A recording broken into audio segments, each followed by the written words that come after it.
$10,000 per XRP. Ripple SEC lawsuit update. XRP news today. XRP price prediction. Hello guys, welcome to our channel. Today in this video, we're going to discuss the Ripple versus SEC lawsuit update and an important news of XRP. But to start, make sure to give this video a big thumbs up. And if you're new to the channel, don't forget to subscribe before leaving. Also, hit that bell icon so that you can get notified whenever we upload a new video. For now, let's get back to the video straight away. You want to win an iPhone 12, maybe a MacBook Pro? How about $500 cash? You decide. All you have to do is comment the secret hidden message somewhere in this video and leave a like on this video and subscribe to the channel so we can keep affording these giveaways. The SEC has opposed Ripple's request to add 3 documents to the upcoming in-camera review to be conducted by Judge Sarah Netburn. The agency stated those documents are not responsive to the court's prior orders, and the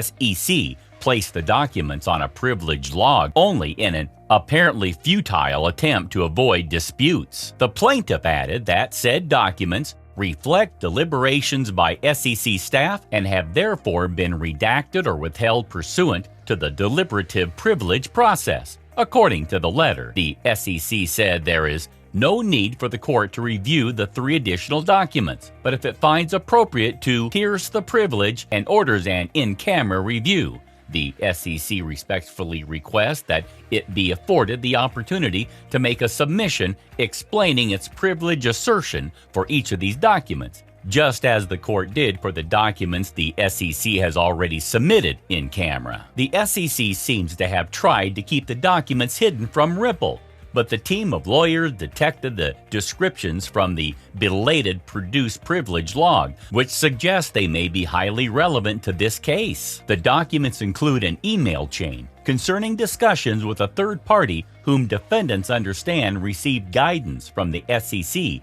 to analyze its digital asset under the framework set forth in Director William Hinman's June 14, 2018 speech. The defense team, led by Matthew C. Solomon, argued that the documents, based on the descriptions provided by the SEC, appeared to be most relevant to the claims and defenses in this case. The third is an email chain concerning discussions with a third party whom defendants understand received guidance from the SEC to analyze its digital asset under the framework set forth by Director William Hinman's June 14, 2018 speech. Had this privilege log been provided before defendants filed its motion on August 10, 2021, defendants would have included all 3 documents in Appendix A.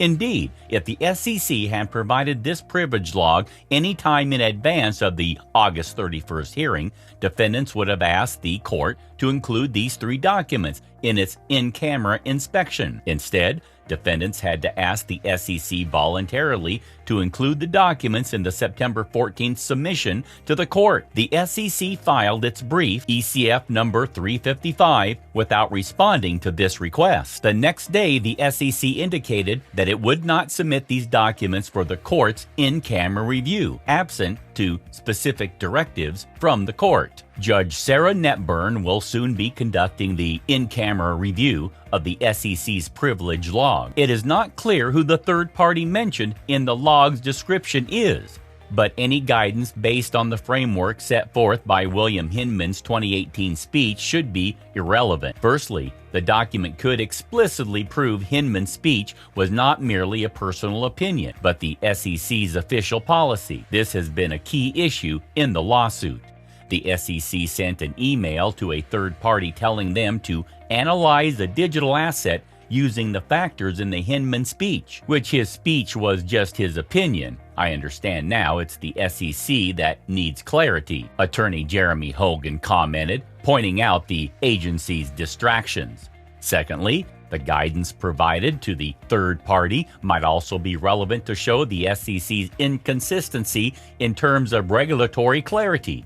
This can be used to support Ripple's fair notice defense, which claims the SEC failed to explain to the firm and the broad digital asset space that XRP could be considered a security. In the meantime, Ripple has just gained a heavyweight backer as the SEC versus Ripple could determine the future of the digital asset space. Former U.S. Treasury Rosie Rios, has come forth in defense of Ripple's XRP currency value and utility via a simple tweet. Ripple has filed a revised response to the SEC's brief regarding the allegedly privileged documents that will soon be reviewed by Judge Sarah Netburn in order to rule whether it is privileged material or not. The defendants, led by attorney Matthew C. Solomon, are making the point that no deliberative process privilege (DPP) exists between the Securities and Exchange Commission, has never deliberated about policy regarding digital assets. The argument is being made in response to the agency's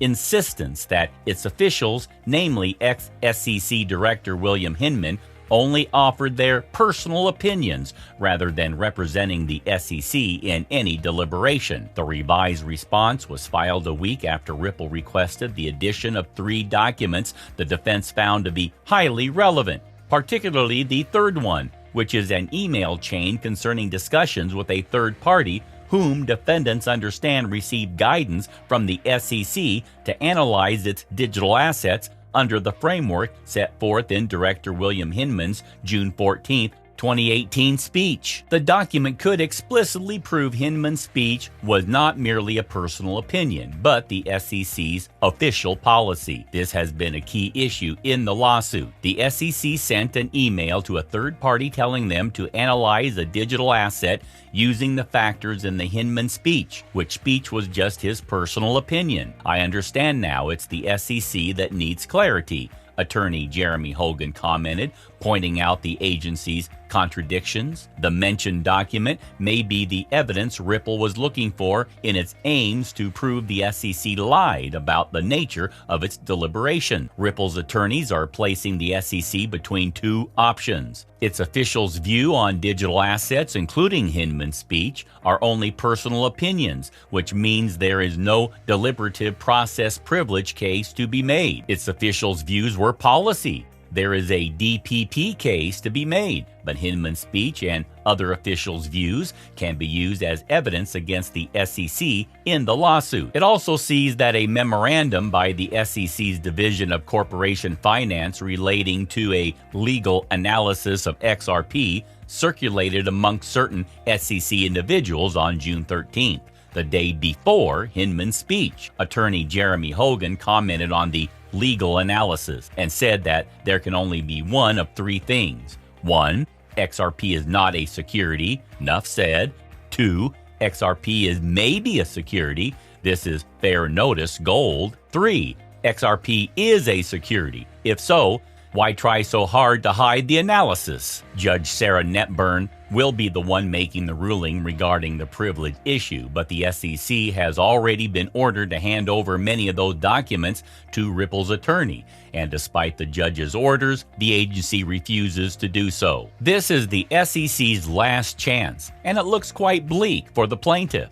The Securities and Exchange Commission is seeking a protective order relieving the SEC of any obligation to respond to 29,947 requests for admissions by defendants during the final 6 hours of fact discovery on August 31st. The plaintiff argues these requests impose an extreme, disproportionate, and unnecessary burden on the agency. The agency also reminded the judge that courts routinely disallow much less burdensome and excessive requests on the grounds that they are abusive, unreasonable, and oppressive. The SEC also informed the court that it spent more than 100 hours responding to 254 requests. At that rate, the plaintiff would need over 473 days to complete the task. Attorney Jeremy Hogan commented on the SEC's request for a protective order. 30K requests for admissions is an astonishing number. I serve around 25 to 30. But keep in mind that it was the SEC who decided to wait 7 years before filing the lawsuit, and decided that it would argue that all continuing sales of XRP are securities. This lawsuit covers 9 years. While the SEC awaits a ruling on this matter, the plaintiff must be struggling with the most recent attack from Ripple's counsel days after discovering a document that may prove that the SEC provided guidance based on Hinman's 2018 speech, which could reveal the SEC lied when stating the speech was only a personal opinion, not policy. Ripple is now pushing the SEC up against the wall by arguing that no deliberative process privilege (DPP) exists because the SEC has never deliberated about policy regarding digital assets, only personal opinions from officials. Ripple's attorneys are placing the SEC between two options. Its officials' views on digital assets, including Hinman's speech, are only personal opinions, which means there is no deliberative process privilege case to be made. Its officials' views were policy. There is a DPP case to be made,